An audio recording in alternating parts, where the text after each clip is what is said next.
This is Sawyer Robertson, and you're listening to the Bearcast on SicEm365.com. Welcome into the Bearcast on SicEm365.com, presented by WellMed Medical Management and Barefoot Campus Outfitter. Head on over to Barefoot Campus Outfitter in Waco or go to the website and use SicEm365 as your code to save 20% off your purchase.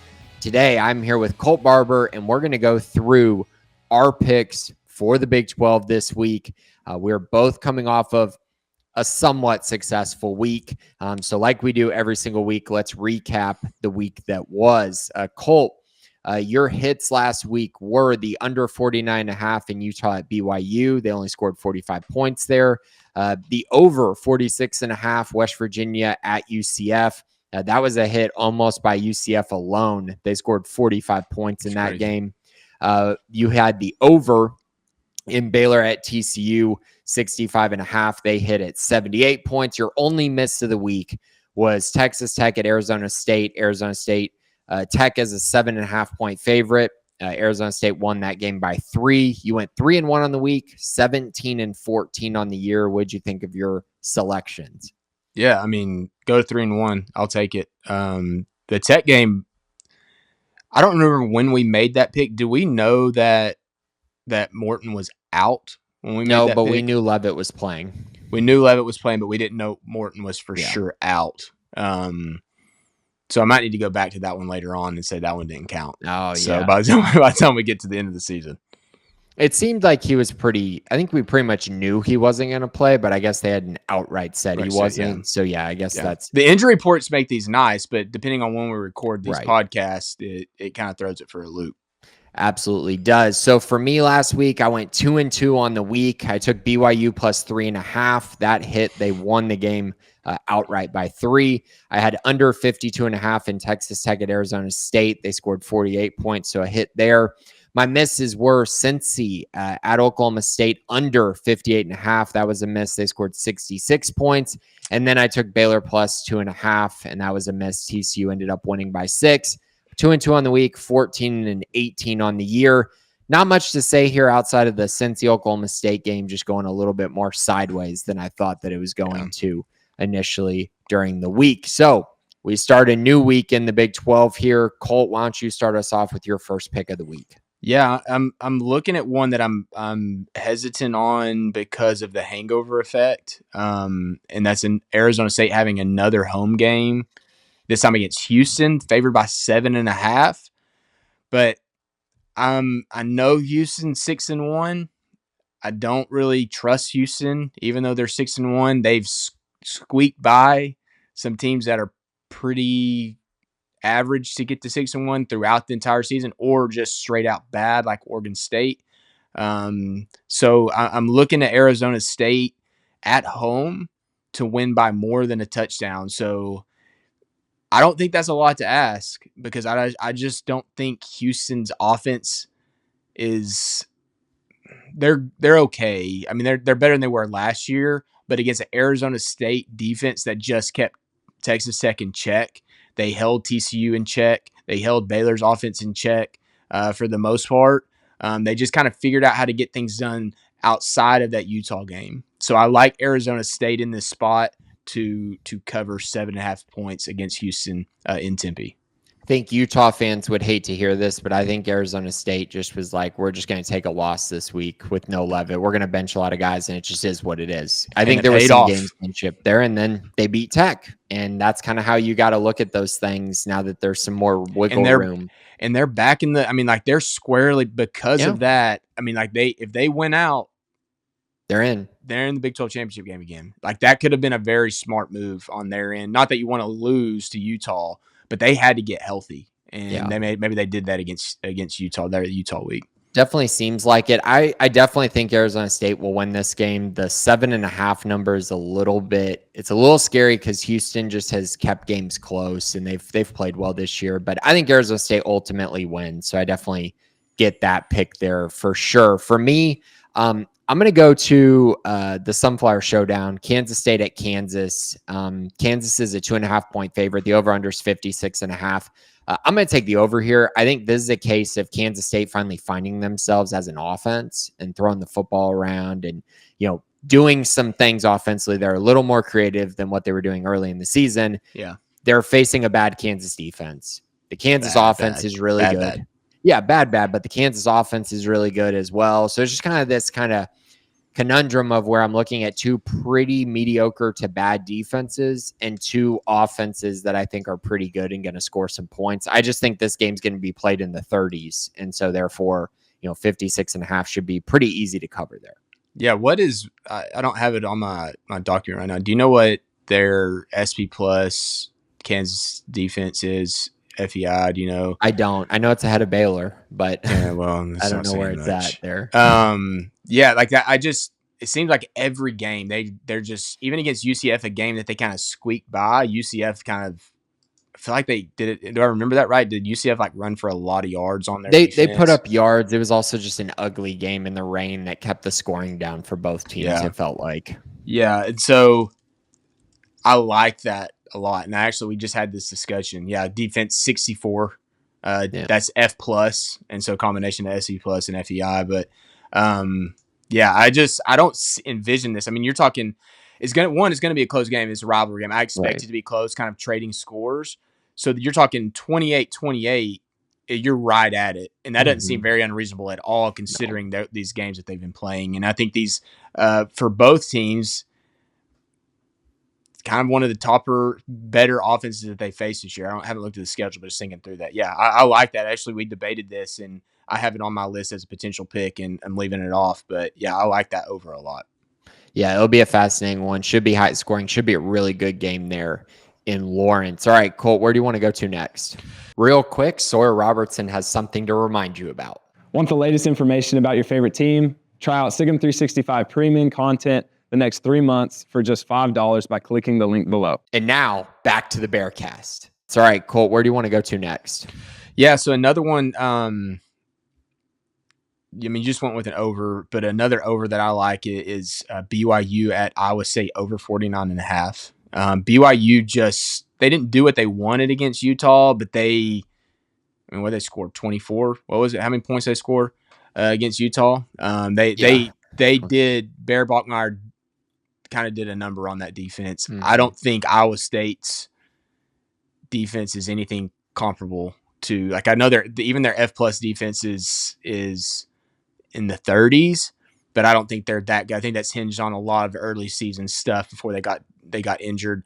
But I also like Iowa State's offense. I like the way they're going to test BYU. The only thing that scares me about 49.5 is if you kind of get in a game where everybody's running the ball and just slow grind.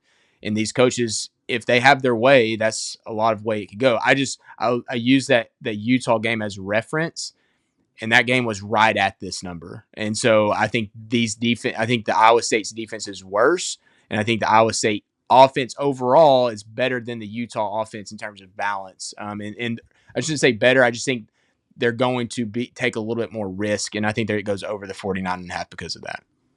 This is the pick that we both have on our sheet for this week coming into it, and I'm right there with you. I just think that when I look at this game and I look at kind of how BYU has played this year, I look at the Arizona game, I look at the West Virginia game, like both those games were much higher point totals than what we saw in a rivalry game against Utah, which you picked the under. I picked BYU to win 3.5. We both expected the under to hit. Like, it made all the sense in the world, right? But in this matchup, Iowa State's the favorite here.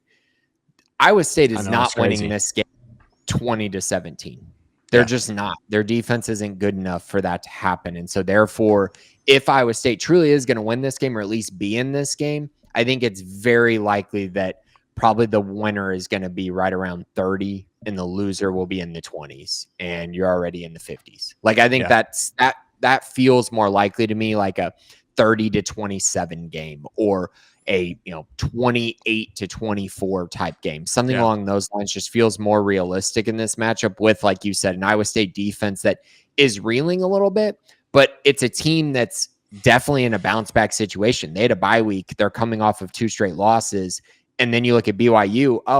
just beat Utah, all this momentum, all these things. It feels like kind of a trap game there as well, in a game that Iowa State might very well win. Yeah. I mean, and we've seen both of these teams when they've wanted to put up points, they have. And we saw the Cincy's defense isn't the best, but the Cincy Iowa State game where Iowa State was so far behind and they had to turn it on, and that ended up being 68 points in that game. And the Iowa State is a sneaky type of.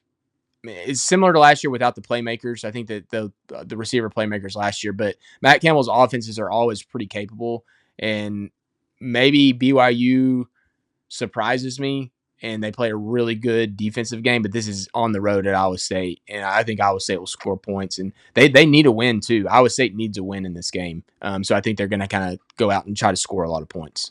Obviously, they want to score as many as they can, but I think it'll be a little bit different of an approach for this game.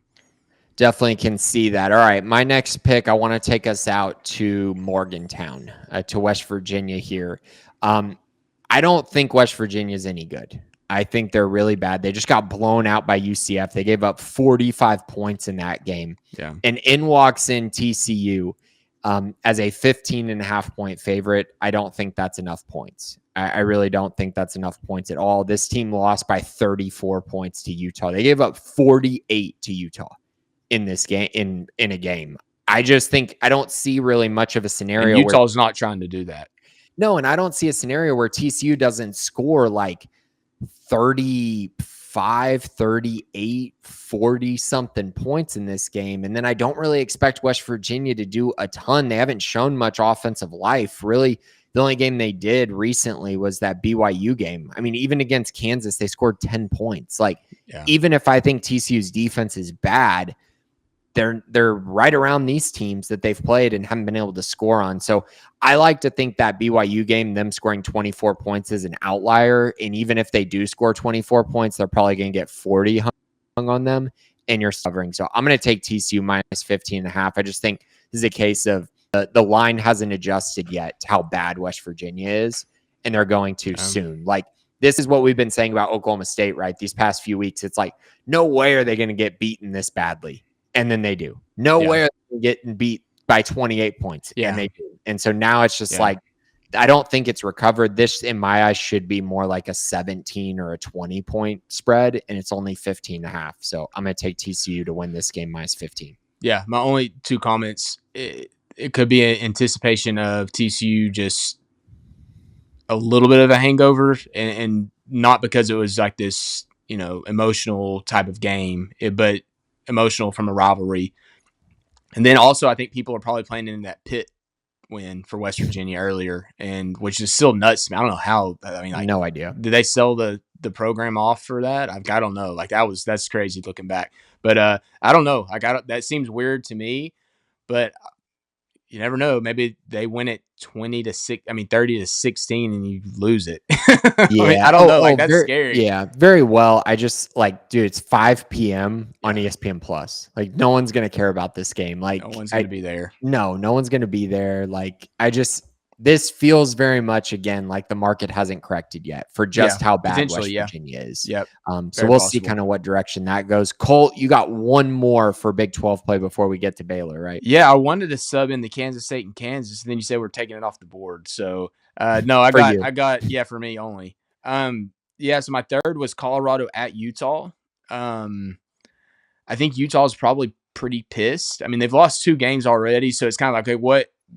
They're not out of the Big 12 contention. They could very well make it back to the championship game. They have to win out, I would think, to get there.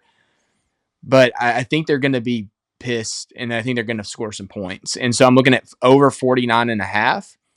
I'm not saying Colorado's as bad as some of the teams that Utah has beat badly, but I think this is a situation that Utah goes in and scores 45 points, maybe gets a defensive touchdown or something like that, and Colorado only has to score a touchdown at that point.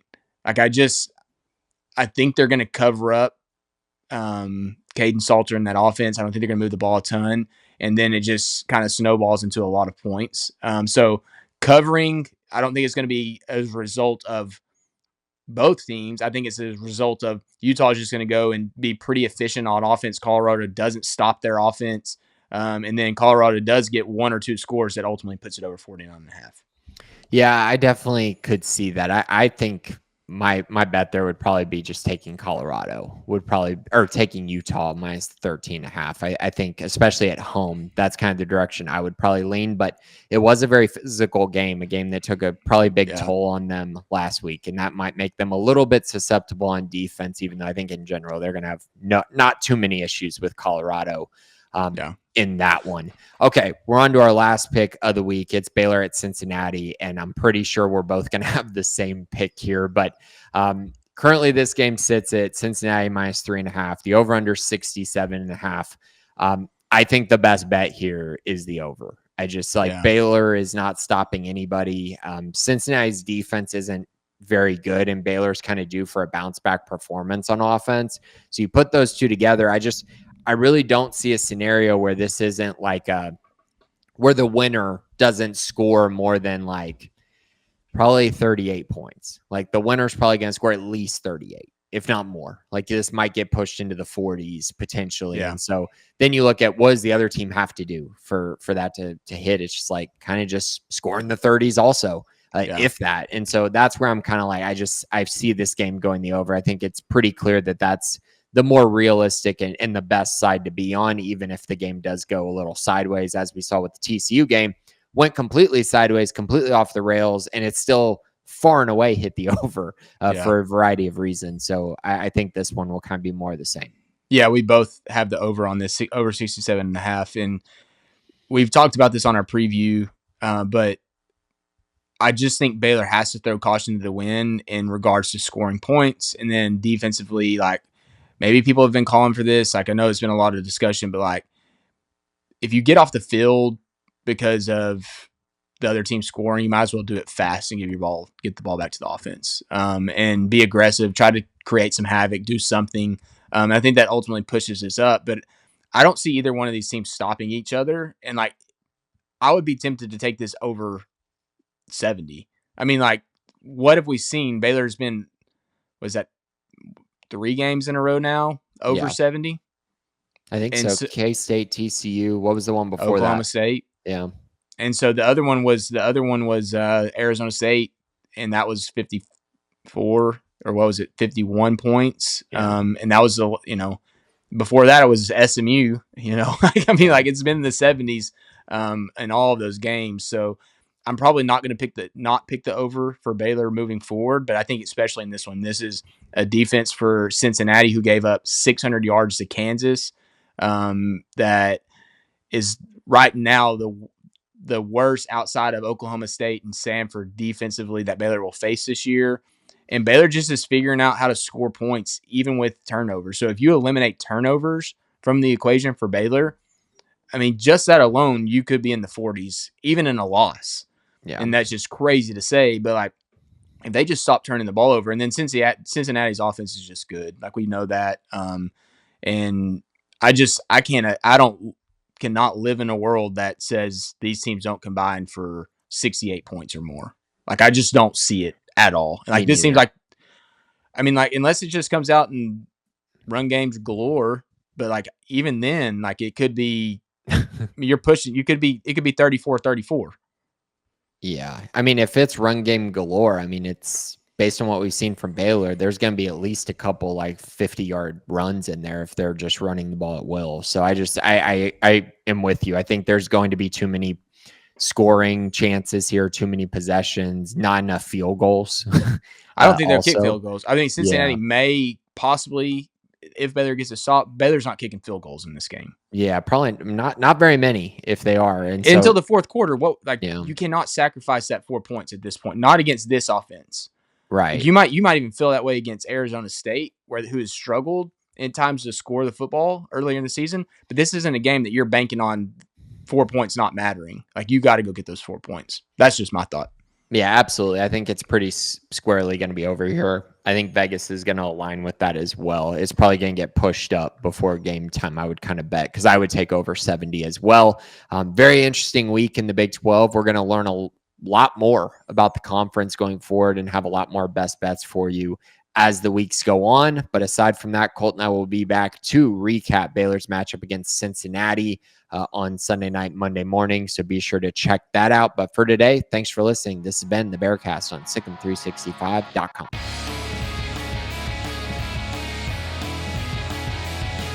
Join Sikkim 365 Premium on a $1 for 1 month trial to read our experts' notes and insights. Know about high school commits, off-season transfers, coaching staff changes, and so much more before the rest. Also, download the Sikkim 365 app on your iPhone today to get instant notifications of breaking news, read up on the latest inside info, easily interact with other Baylor fans on our forums, and get alerts for anything published by your favorite staff members.